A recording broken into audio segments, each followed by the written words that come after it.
खासदार उदयनराजे भोसले यांची उमेदवारी जाहीर होत नसल्यामुळे साताऱ्यातल्या शिवतीर्थावर मराठा समर्थक आक्रमक झाले आहेत।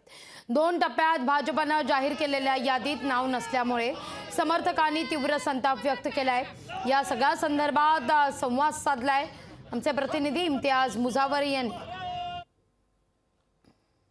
साताऱ्यातील सर्व कार्यकर्त्यांनी मराठा बांधव हे संतप्त झालेले आहेत। कालपासूनच त्यांनी उदयनराजेंना उमेदवारी का जाहीर केली नाही याबाबत आवाज उठवण्याचा सुरुवात केलेली आहे। मी आता आहे साताऱ्यातील शिवतीर्थावर आणि याच ठिकाणी सर्व मराठा बांधवांनी छत्रपती उदयनराजे भोसले यांचे कार्यकर्ते देखील या ठिकाणी एकवटलेले आहेत। त्यांच्याशी थेट बातचीत करणार आहोत आपण। उदयनराजेंना उमेदवारी जाहीर झालेली नाही अजूनही आणि त्यांच्या काय भावना आहेत, काय सांगाल? उदयनराजेंना अजूनही दुसऱ्या यादीत उमेदवारी जाहीर करण्यात आलेली आहे, काय सांगाल?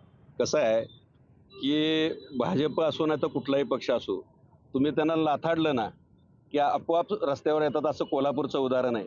कोल्हापूरच्या छत्रपतींनी भाजपला बरोबर जागा दाखवून दिली की त्यांना तुम्ही जे पक्ष तुम्हाला हवाय त्या पक्षातून उभी राहा अशी भूमिका घेतलेली आहे।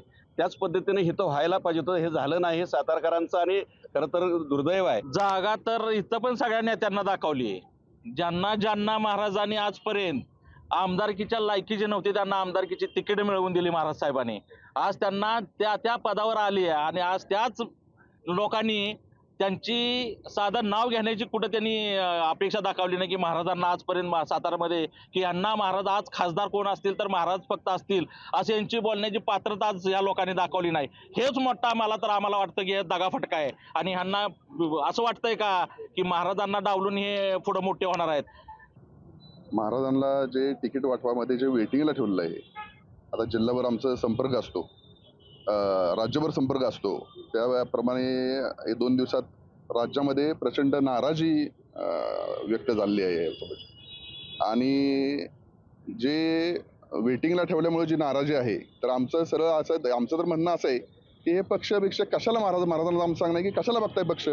अख्खा मराठा समाज सकल मराठा समाज सगळा 12 पगड जाती, अख्खा 18 पगड जाती म्हणतो आपण त्याला, ते सगळे तुमच्या पाठीमागे आहेत। सरळ उमेदवारी जाहीर करा, कशाला पक्षविषय निवडून आणायचं, बहुमतात निवडून आणायचं काम आमचं आहे। महिलांच्याकडून एकच मागणं आहे आमचं की पक्ष वगैरे आम्ही ओळखतच नाही, पक्ष हा आम्हाला माहित नाही, पण महाराज ज्या पक्षात असतील त्यांना आम्ही सगळे मानतो, म्हणून ह्यांनी काय आमचं ही दाखवलं का?